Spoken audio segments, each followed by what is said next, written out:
Though business applications are found in a majority of career industries, business education is scarcely taught in the traditional K-12 curriculum. As a result, students lack exposure to important career and personal finance skills when they enter the workforce. Moreover, the business workforce is drastically male-dominated field. Women often lack representation in making important business decisions, and the stereotype of old men in suits discourages girls from pursuing business endeavors from the very start. And that's where Girls for Business comes in. Girls for Business is a student-led 501c3 nonprofit organization on a mission to expand business and networking opportunities to all middle and high school girls. Girls for Business's programs center around three main initiatives: mentorship, resources, and community. GFB offers free business mentorship through 10-week mentorship cycles. Our mentors are experienced college students and business professionals who guide student mentees to explore business careers and learn about the business through GFB curricula. Our next cycle of mentorship begins this month, and we're currently welcoming all applications. GFB also offers business resources through a variety of platforms. Our organization publishes bi-weekly newsletters with business commentaries and career tips. We produce daily graphics, documentaries, and video resources on social media, educating a growing audience of over 4,000 followers. Additionally, GFB coordinates monthly business events, such as today's, with an event record of over 10 past panelists and an international conference. Finally, GFB institutes community platforms to nurture networking connections. GFB's ambassador program connects high school ambassadors who collaborate on marketing projects, and our chapter development program extends GFB initiatives in high school clubs around the world. GFB recently launched its state chapter program in December. There are more details in the link in the chat to apply to become a state chapter leader with positions including state president, vice president, and more. Through our organizational programs, Girls for Business aims to inspire in becoming the next generation of young businesswomen. So I am now excited to pass it on to our outreach coordinators to introduce our panelists. Hi, everyone. My name is Sophie, and I'm an outreach coordinator at Girls for Business. Hi, guys. My name is 𝐤𝐸𝐿, and I'm also an outreach coordinator at Girls for Business. So today you'll be hearing from Ms. Tatiana Marie and Ms. Michelle. Our panelists will be introducing themselves and sharing their general experiences a little more in the next few slides, so you guys can all get to know them. So now, without further ado, I would like to pass it on to Tatiana. Take it away. All right, hello everyone. My name is Tatiana Marie. I am located in Tampa, Florida. I am part of the class of 2020, so I graduated from the University of Florida with a degree in computer science. However, I pretty much quickly realized that that was not what I wanted to do for the rest of my life. So while I had great experiences interning for companies like Northrop Grumman and Microsoft, I essentially decided to turn down those full-time offers, and I moved back home without having any kind of a backup plan. I was basically just going to start over. And in that time, I decided that I wanted to start a business. So I opened an apparel shop where I design prints to go on apparel that's focused on positivity and self-care. And I also decided I would be pretty open and transparent about my journey and share that on social media. So that's how I started TikTok and Instagram and YouTube and all of that. So that's where we are now, and it's been an exciting journey. So I'll pass it on to Michelle now.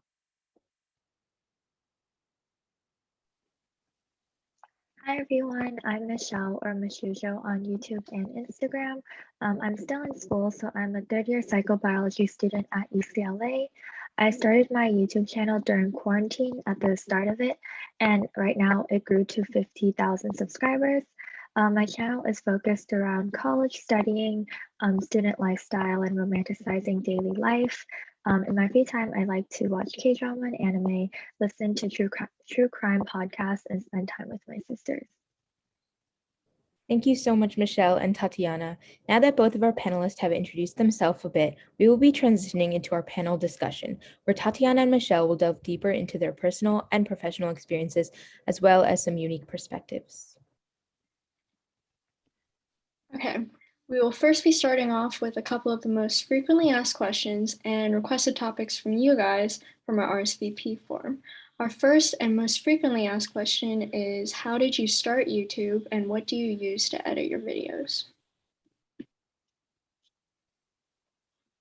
Michelle, you can go. I can start. Okay, so I started my YouTube channel at the start of quarantine. So I think it was like August after we were sent home from school. I always knew I wanted to do YouTube and I tried it out in high school, but I got too embarrassed to show up to class and like people poking fun at my videos. So I shut down that channel with my sisters. And then at the start of quarantine, I had no job and I wasn't too busy with school since it was online. So I just started it back up again. At first, I just used like iMovie, but now I use like apps on my phone like VLLO. I still just use free apps, so this just goes to show that you don't need to like pay for expensive editing equipment because I'm just on my phone editing and I transfer to like iMovie. So similar to Michelle, I also started my account over quarantine. I think like back in May or June, I don't even remember at this point. But for me, it was a little different. I always wanted to start a YouTube channel. I just wasn't allowed to. I kind of grew up in a household where social media was a bit frowned upon and was kind of seen as being more dangerous. So it was not something that I saw as being a possibility for me. But obviously, once I was in college and once I graduated, I can do what I want. So I figured that I would start my journey in sharing publicly like what I went through in college and how it led to me studying something I didn't want, so that hopefully other people would avoid the same course. So for me personally, I actually minored in digital arts and sciences, which they actually teach you how to use all of the Adobe Cloud Suite there, which ended up being so helpful for me, as you can imagine. So for that reason, I edit with Adobe Premiere Pro. Thank you so much both for your answers. I think it's super inspiring hearing your journey from where you started to where you are right now. Another question some of our attendees wanted to know is, how do you manage your workload? So I've gone through a lot of things to figure out exactly how I want to manage it and balance it. A lot of it has been starting with like your mindset, like, am I in a healthy state of mind? Because if I'm not, then I think that's the first place to start. And when I first started my business, I definitely was not. I was super depressed. So what did I just ended up spending a lot of time refocusing on the things that I enjoyed. In college, I had let go of a lot of my hobbies, and I was basically just doing school all the time or hanging out with my friends, but it wasn't a good enough balance. So quarantine allowed me to go back into the things that I loved. And I think reading a lot as well, and not having like pressure to show up for a job or anything was the exact thing I needed to get back to a good mental space. But now, as far as like actually balancing like work and content creation and all that, I like to make it as easy as I can for myself. So even though I have like a to-do list of a ton of things that I need to do, every day I just pick the top 3 things that I want to get done. And I write those 3 things out. And then I start with the one that's going to be the hardest or the one that I don't want to do at all. And I just get it over with. And I start with that and I kind of go from there. So that's kind of what's helped me. Yeah, I do something similar with like the to-do list and picking the most important. So just echoing on what Tatiana said, I think something that's really useful is also time blocking. So like the night before, I'll write down like what I want to do and when I want to do it. So even if I don't follow it exactly, at least I have like a rough schedule of when everything should be done. And once the time has passed, I normally just try to like finish it up or just move on to something else so that I'm not like constantly like doing the same task and like tiring myself out with the same subject.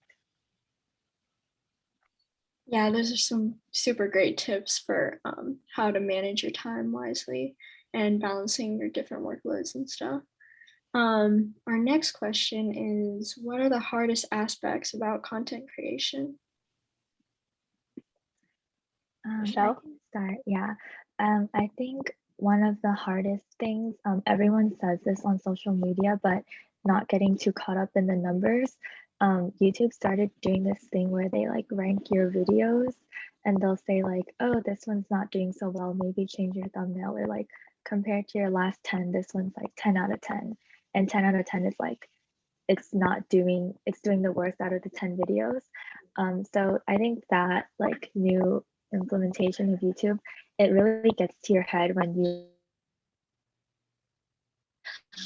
on the video, and even if it's like something you don't not being views, but you just want to put that video out there for yourself.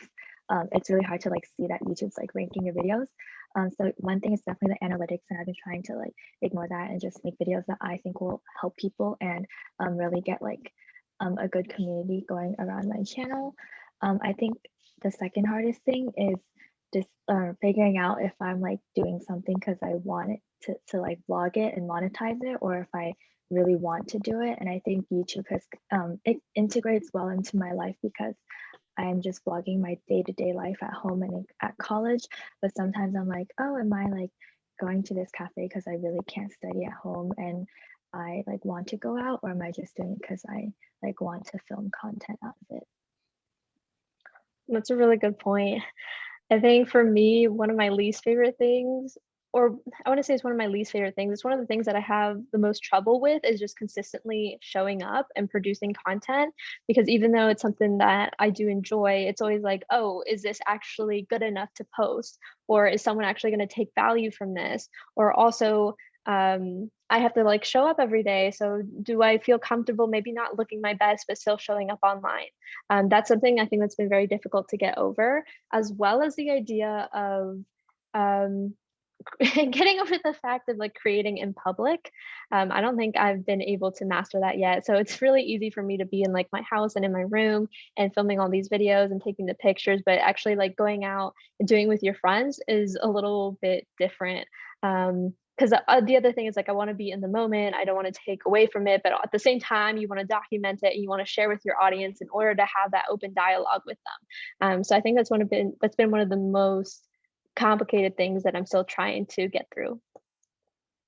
I really love to hear your perspectives on both of those things. I think you guys really portrayed some of the difficulties that it comes when it comes to content creation. So kind of a similar question along those lines is, what are some of the greatest lessons that you've learned from your pursuits? I guess for me, depends on the pursuit. Well, I guess overall, I was always very averse to spending my money. I was kind of grew up with the mindset of, oh, you need to spend it. I mean, not spend it, sorry, the opposite. You need to save it so that you have it in case that something goes wrong. But then I kind of learned that in order for me to actually progress and save time, which time is probably the biggest currency we have right now, you need to invest in people who have already achieved what it is that you're looking for.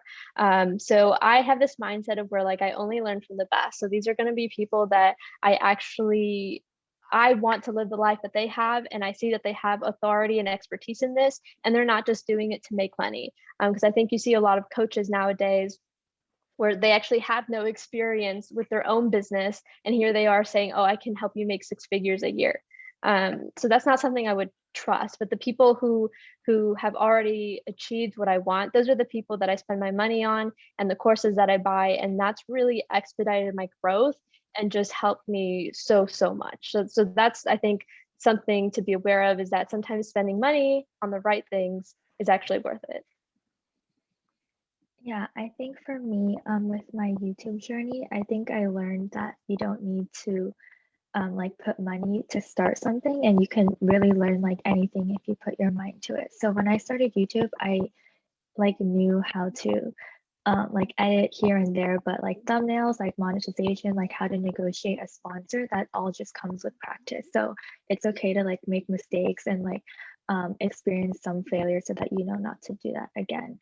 If you look back at like my old videos, the thumbnails are really hard to look at. Please don't look at my old videos, but yeah, they're like not as good as the ones that I make now, but it just goes to show that if you practice something and you like look at other people for motivation, you don't really need to like spend money on expensive software to start a channel. You can just do it from your phone or just use free apps to get the ball rolling, and then after you perfected the basics, see where you want to go from there. Those are some really great answers. Hopefully we can take some of those away and apply them to our own experiences.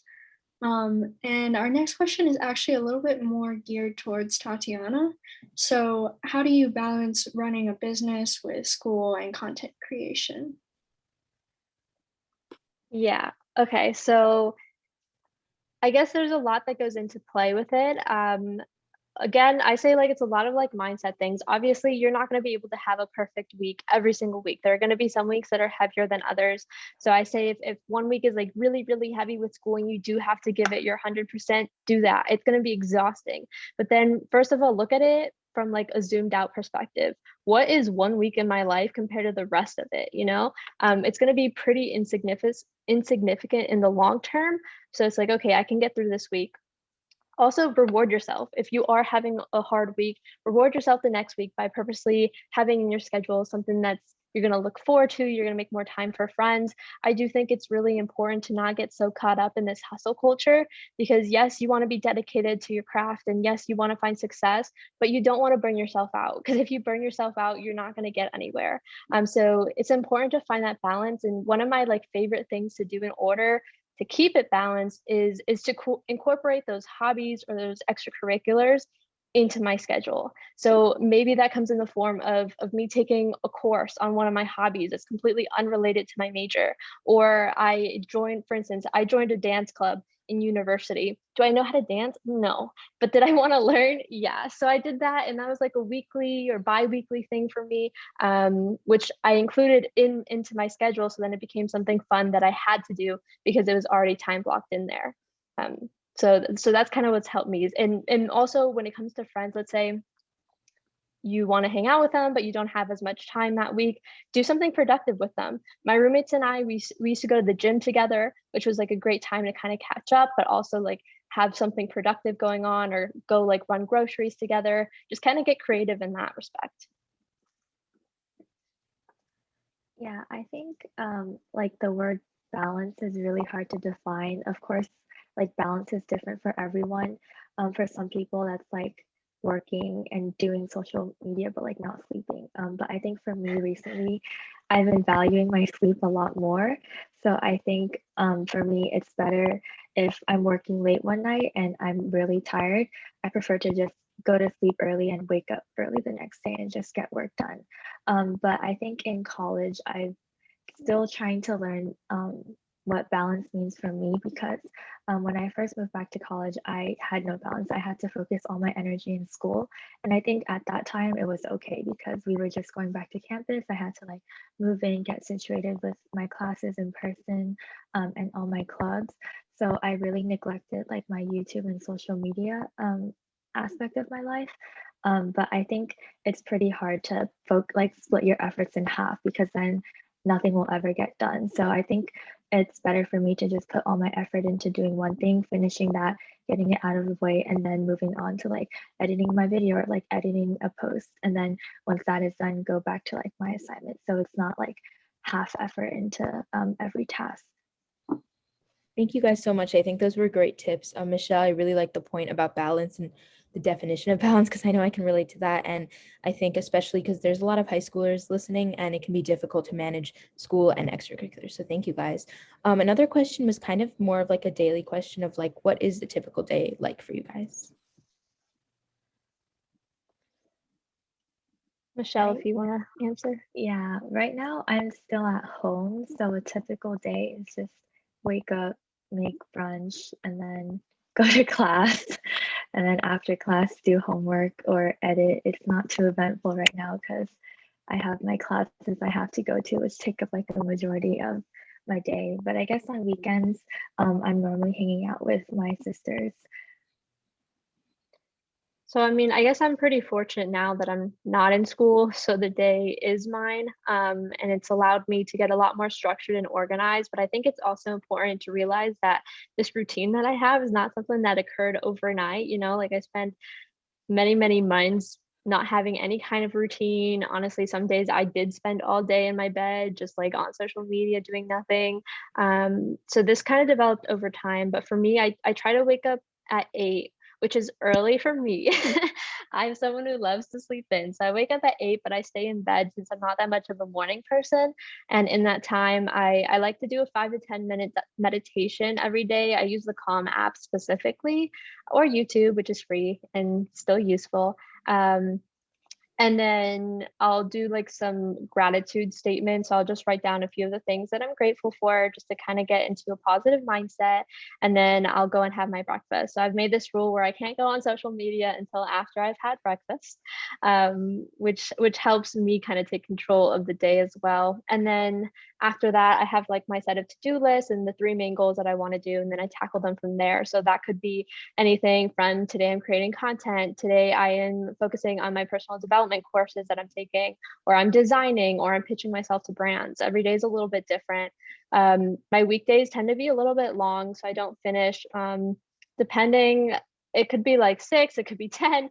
It depends on the day. And then I'll work out at night, and then I have accountability calls with some of my friends who are also taking the courses that I'm in. So we just kind of talk about what's working for us, what's not, are we on track?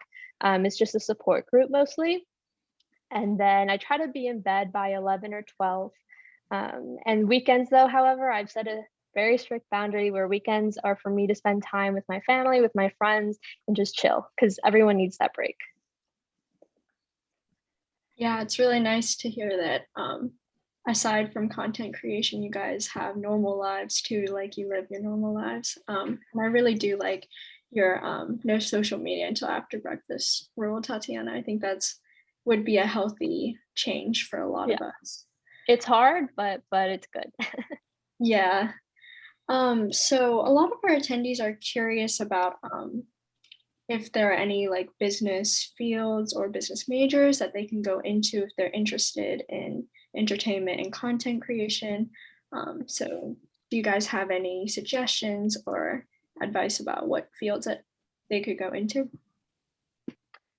I mean, I think that's a very broad statement because there's so many different fields you can go into if you want to do business in the entertainment realm. I mean, you have your traditional business majors like marketing, accounting, management, but some things that I think are a little bit outside the box that could still get you in the entertainment field would be more majors like maybe sports management or travel and hospitality, event planning. These are still things that are in demand, but I do find that the entertainment industry is a bit tricky to break into and a little bit overworked and underpaid sometimes.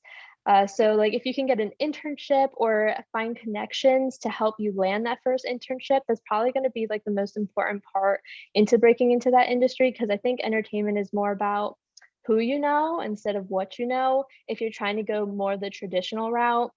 Now, if you're trying to have your own business in entertainment, then that's completely different. And I think that kind of comes down to your motivation and your creativity. Yeah, I think you don't have to be any specific major to go into business or start your own business. To start, there's a bunch of people who already have a platform who are asking for like editors, like thumbnail makers, like social media marketing managers. You can always like apply to those and see if you like the field. And since those people already have their own platform running, you can ask them questions and stuff. I guess for me, I'm a psychobiology major, so I don't really have much knowledge about like business as a major. But again, like anyone can start, and it just, yeah, it kind of, you need the motivation and the mindset to keep going. Those are great tips. Thank you, guys. I think it's really comforting being able to, I guess, do a bunch of different majors or not even study business in college and still achieve what you guys have achieved. So I really like that. Another question that we had was kind of related to the resources that you guys were using to explore careers such as business. So I know, Tatiana, you mentioned things like courses from people that you look up to, but do you guys have any other like resources that you were using throughout your journey? Michelle? I think for, again, like I don't have too much experience with like business. It's more like the creative side for me, but just YouTube videos, like looking up something you want to learn. And then YouTube has a bunch of free resources. Asking other creators who have like a similar platform and similar audience size as you. I know when I have questions, I just, it's kind of nerve-wracking at first, but just asking a mutual who maybe commented on your video who has like the same like audience size and the same type of videos, just asking them like, hey, like, did you work with this brand? Or hey, like, what editing software do you use? And more often than not, they're open to responding and having another internet friend just like you were looking for one, and they probably have some questions to ask you too. So I guess just asking people you know or even may not know and want to know, and just looking up anything on the internet. Yeah.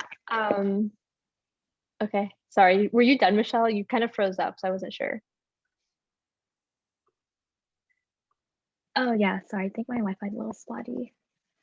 Okay. I just want to make sure I'm not cutting you off. I heard you. Okay. So I think for resources, I think it depends on the kind of like business you want to go into, right? Like, are you trying to do corporate business? You want to get a job in a corporation or a small business, or are you trying to run your own business? I think like Michelle said, yeah, there is a wealth of information online, and just searching things like on YouTube or asking other small creators, you'll learn a lot. Another thing is just like checking with your university, if you do happen to go to your university, or your local community, for resources that they have available to them. Because a lot of times, especially in an alum network, they have access to a lot of people that you wouldn't. Similarly, they just have advice to give you. And there's one more thing. Oh, if you're going the route of starting your own business, check your local community to see if there already is, I wouldn't say it's a club, but again, another smaller community of entrepreneurs already there. And I would go out and meet them and talk to them and get to know them, because those are people that you can also really use to ask questions and to help you get started in your own route. And also they tend to plan like fun social events. So that's another good way to kind of take a break and have fun. But overall, I check with your university, check community, and online there's so much. And obviously, like I said, investing in people that you think you'll get results from, I think is helpful. Like for instance, for someone who's trying to do social media coaching, Vanessa Lau is someone I really look up to. But yeah, podcasts, books, there's a lot out there. Yeah, that sounds great. Thanks for you guys' insights. So more on the lifestyle side, do you guys have some tips and advice for staying organized for our attendees today? I I mean, for me, I like to write everything down, because if I keep it all in my head and I try to remember it all, I go a little bit crazy. So just writing it down helps me. I set deadlines for myself, but at the same time, if I miss them, I'm not going to beat myself up over it, because then that's kind of wasted time that I'm putting into that. But what helps me specifically is like small tasks that I have to do. I like to do them right away. So if it's something like, oh, folding my laundry or putting my clothes away or making my bed, I like to get it done and over with right when it comes to mind, just because otherwise I'm going to be thinking about it all day. And that's also kind of just wasted energy towards that. But I don't really know if I have like specific organization skills to share there. Yeah, same here. I used to bullet journal, but that became too time consuming. But I started off as a bullet journal account, so that's why like my handle is 𝐜𝐴𝐵𝐤, because I mixed Michelle and 𝐵𝐤 together. But I don't bullet journal anymore because it takes a really long time to like even make a page just for 1 week, and then you use it in a week and it's gone. You never really look at it again. So I switched to online planning. So I use like Notion and Identity, and I just write down stuff that comes in my mind. And it's easier, I think, than journaling, because even though, yes, I like to write things down for maybe that day, if I'm looking at like a weekly overview, when it's online, I can like move stuff around. And if I don't finish it, I can move it to another day, or like plan like weeks in advance. So I think right now I'm leaning towards just staying with like an online planner resource. And then for like day-to-day stuff, I like to write it down just to have that sense of like pen and paper and checking stuff off. Thank you guys. I think it's really interesting how you guys have like different systems for organization, and kind of proves that it takes a little bit of time to figure out what works best for you. Our next two questions are kind of going hand in hand. The first one is, how do you stay motivated?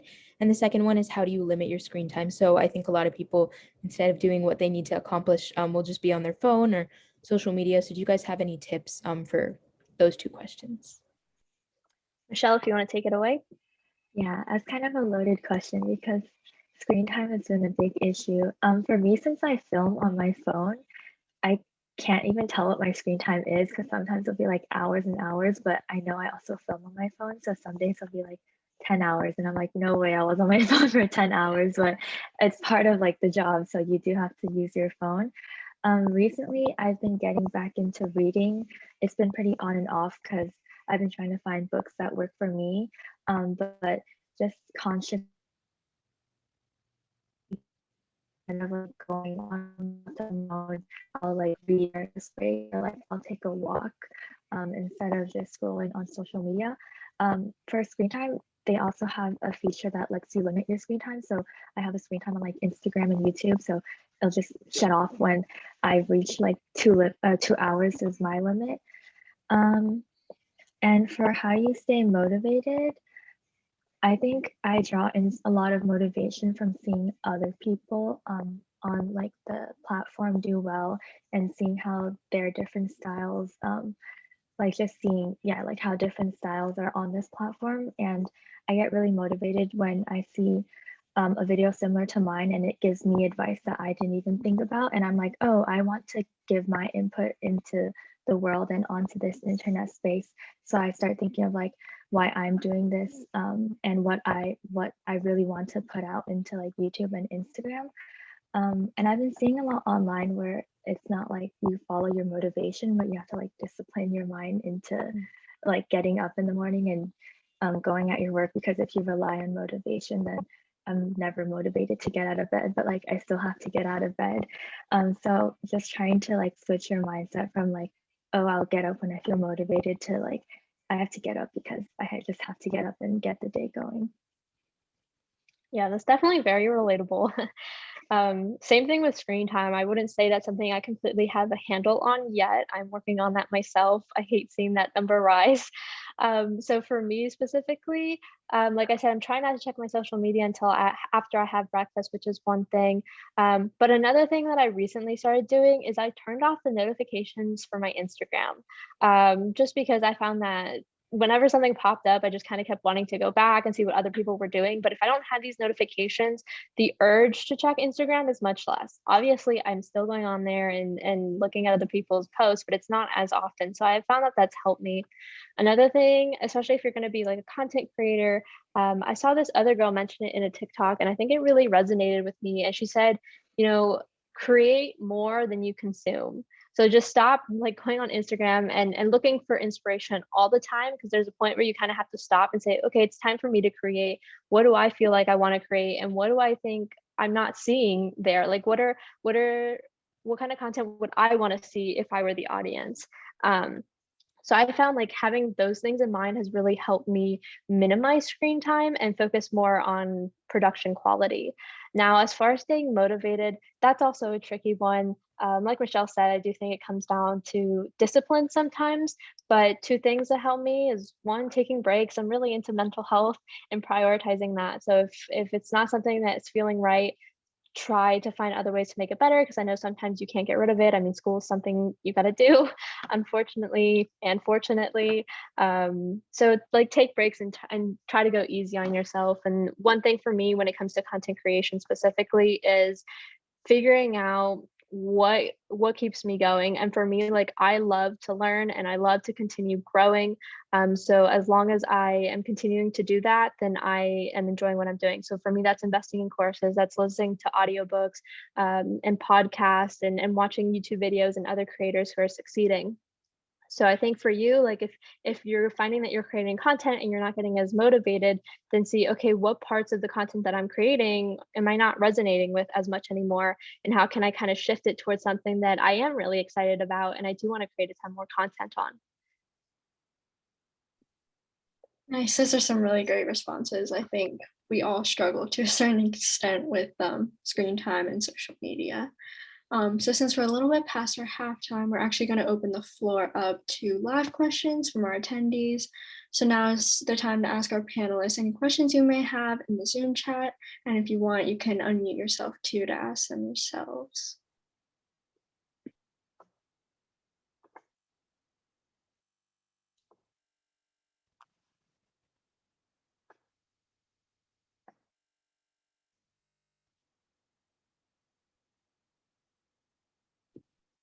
Okay, since we don't have anyone saying anything in the chat so far, we can continue with some of our other questions from the RSVP form. But if any of our attendees do have questions, you guys can still type it in the chat and we will answer them. So Tatiana and Michelle, did you guys have any obstacles when you were figuring out that you guys liked content creating, or for Tatiana starting your own business? Yeah, what were some of the major challenges that you guys faced before you got there? I think there's a lot. I mean, for me specifically, I was not someone who always knew what I wanted to do. I mean, that was something that I had to figure out with time.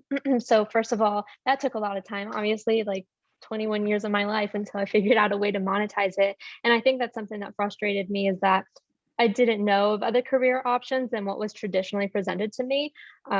So I think like going through college and seeing like, oh wait, people are making money online, that's maybe something I could do as well, was something that really opened my eyes and led me in this new direction. I think the hardest thing is always just starting, and kind of getting over the judgment that you're going to receive from others, or sometimes like disappointing other people or not meeting their expectations for what they think is success.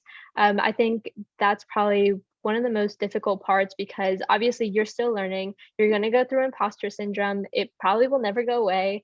And you just kind of got to stay strong. And that's why I focus so much on your mindset and positivity first, simply because if you don't believe in yourself, then no one really is. Yeah, I totally agree. Posting my first video took so long. I was like, should I post it? Should I start YouTube? And then once you post it, you're still scared. You're like, will people see it? Will people not see it? Like, which one do I want? I think besides that, one of the hardest things with content creation is also that there's like no end goal. Like, okay, so you hit 10K and then what? You're gonna hit 50K and then you're gonna hit 100K, but like you're never really satisfied. It'll be a happy moment once you hit it, and then after that, you're just looking towards the next thing. And it can be a lot on your mind to like never have an end goal. For me, once I hit like a pretty solid audience, I started looking at other people's videos, and of course, it's not good to compare your videos to other people's videos, because everyone has their own style and their own way of managing their channel. But it got really suffocating to start comparing myself to other people. And in your eyes, your video is never as good as other people's, even though like you may have more views or like you may have more engagement, you still think that it could be better. And I think after like doing YouTube for a bit, I think YouTube has changed a lot, where the videos are very like edited now. So I'll look at my video and I'll be like, oh, adding text is not enough. I have to like add effects or like learn how to do this transition or something like that. And I think the space is always growing, so it just kind of goes in waves. Sometimes it's more like raw and authentic videos are in, and other times it's like very edited videos. So I think right now my biggest obstacle is like looking at my video, and even though it's still a pretty good video, I'm like, oh, what can I add more to it? And like, it's not perfect, and I keep adding more to the point where it's like not even my style of editing anymore. I'm just like adding to add some more to my video. Thank you guys for sharing the obstacles. I think it's really great because you guys have accomplished so much by overcoming these obstacles. So that was like really inspiring. We got a private DM asking this question. What are some self-care things you do when you're feeling drained? And are there any specific things you do, or do you follow a routine? For me, I think like in the past week or so, I was already starting to feel drained. So one thing that I've started doing is taking a walk outside. I feel like I'm spending too much of my time indoors in the same rooms over and over again. And so therefore it's like I have too much of a routine going on. I need to break it up a little bit. So going outside is something that really helps me, even if it's just for a walk. Fortunately, I also only live like 15 minutes from the water. So that's like very awesome pro to have.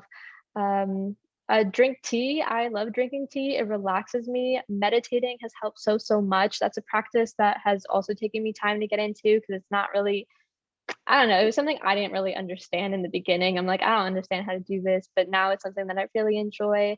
And reading and friends. I feel like it's all the classic things, right? For everyone, it's different. and it's what like rejuvenates you, especially for like extroverts. I know spending time with other people is helpful. Yeah, I think everything you listed, I've also like done for self-care, like meditating, journaling, reading, walking. I feel really like dumb answering the self-care question because I just start listing like all the standard things that when you look up there, like take a bath, take a shower. I really like watching like anime and reading long time. I try to catch up on has been uploaded. Going to the gym recently has been really nice. I like just started, so it's still like half intimidating and like half like, oh, I feel good. So that's kind of like a half self-care where everyone's like really buff and lifting at the gym, but you still feel good after getting that gym endorphins. Yeah, I think we all could use a little bit of self-care during these time periods, but it seems like a lot of people have similar activities that they turn to when they're feeling stressed. So in the chat, Lauren asked Tatiana, did you find switching your focus from computer science to more creative things difficult? So that's an interesting question because I think it took a lot of time. It wasn't an overnight decision either.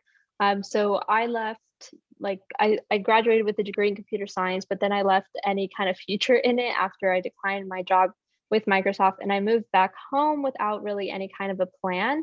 And so in that time, I was actually going to start a completely different business. It was Amazon FBA. So I was just going to find a product that I wanted to make a brand out of and make it better and sell it that way.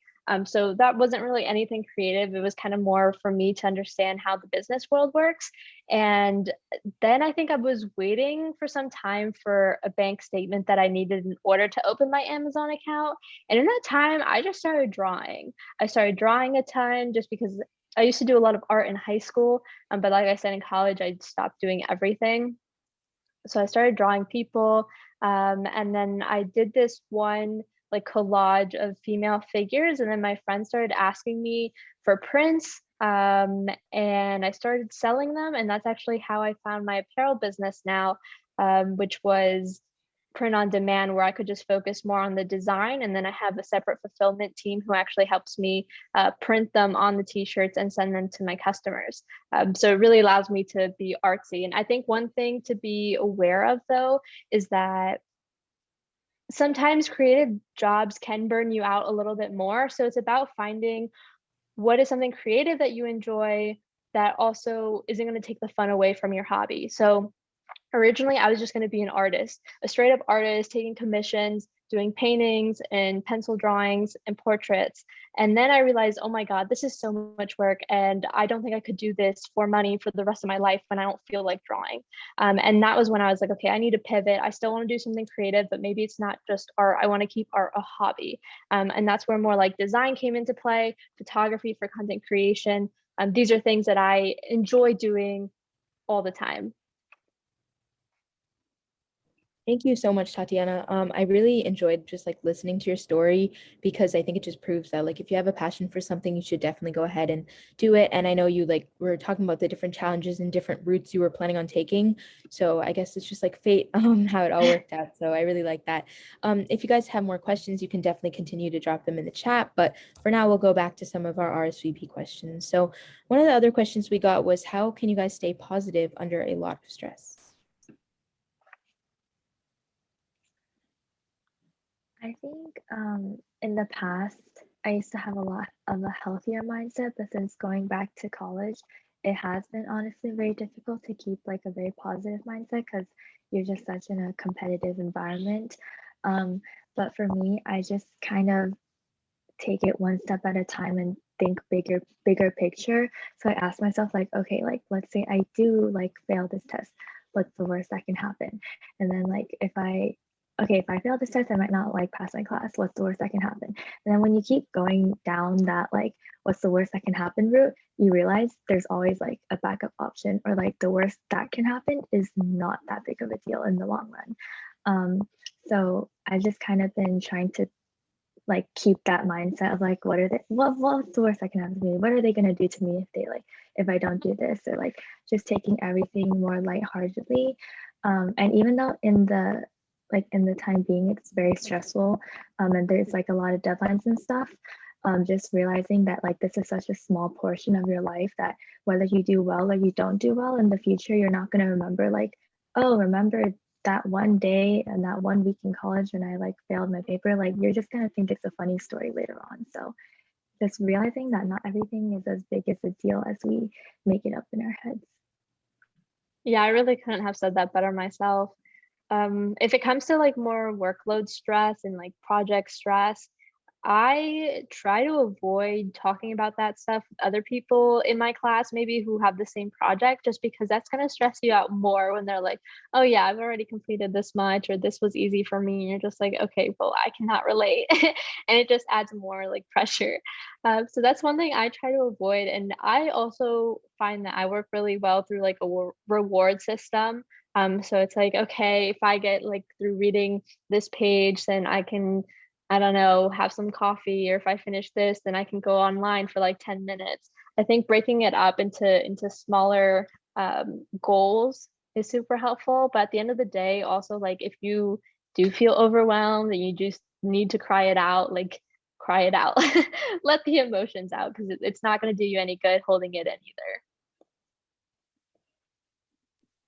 All right, thank you guys for your answers, and thank you for the couple questions we got in the chat. It looks like we're nearing the end of our event time, so we can conclude our discussion in Q&A. And now I'll pass it back to Vivian. All right, thank you, Sophie and 𝐸𝐸𝐻. And then before we put the presentation back up, we want to actually take a quick Zoom picture for our social media recap. So if you guys would like to, please turn on your cameras, and we'll take 3 pictures.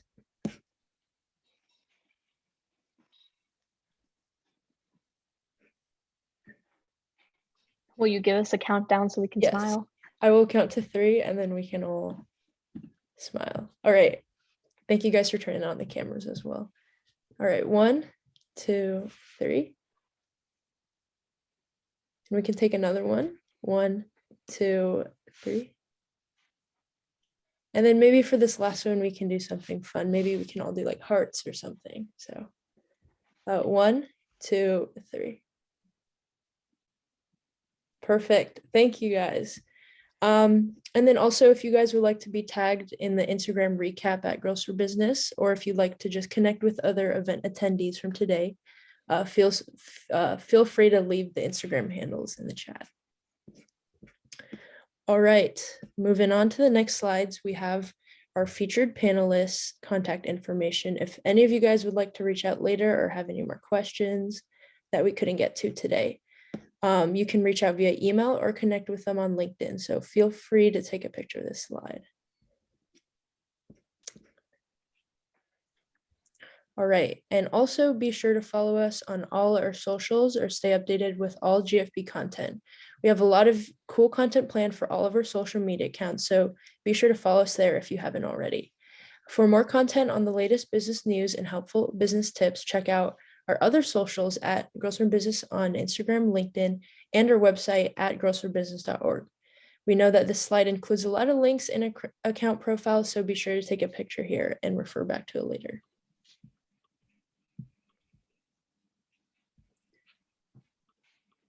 And if you would like to get involved with GFB community, here are some of the ways you can. To access all of these links, please take a picture of the slide here or scan the QR code. So first, as a middle or high school student, you can apply to become a mentee. The program is mentored by college students attending renowned business schools and young professionals who are seasoned in the business field. Under the help of GFB certified mentors, mentees will explore business careers, engage in business-related discussion, clarify future goals, and receive educational instruction from original GFB curricula. Our next cycle of mentorship begins this month, and applications are currently open. The application is listed on the screen, and 𝐸𝐸𝐻 will drop a link with more program details in the chat. Also, you can subscribe to our mailing list. Our team produces bi-weekly newsletters featuring the latest news in business, valuable career tips, business opportunities, exclusive interviews with professional business people, and more. Scan the QR code to join our mailing list. If you're passionate about GFB's mission, we also encourage you to join our international team or become a GFB ambassador. If you're interested in working with Girls for Business mentors and mentees, we'd love to have you apply as a mentorship coordinator. If you're more creatively inclined and interested in designing content for GFB social pages, we'd welcome you as a graphic designer. We also have more roles open for business staff writers, content creators, and outreach coordinators. So feel free to check out all the application info. And as mentioned before, GFB has also launched its state chapter program. If you're interested in starting a GFB chapter in your state or region, positions are open to all middle and high school students in grades 7 through 12. There are more details in the link in the chat to apply to become a state chapter leader with positions including state president, vice president, and more. Finally, we encourage you to join the GFB community Slack. Our team shares educational opportunities and hosts many networking activities for you to build connections with girls from all over the world. The invitation to join is in the bottom left corner of the slide.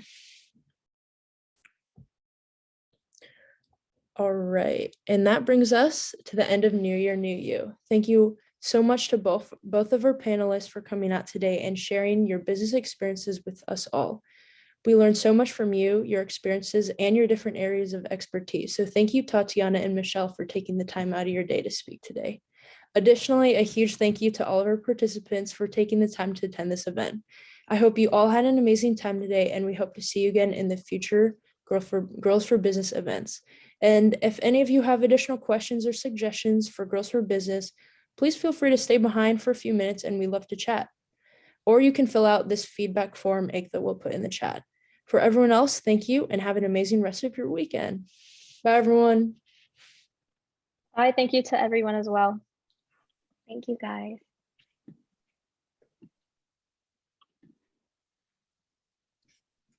Awesome. Thank you. All right. Well, yes, huge thank you to you guys. That was awesome.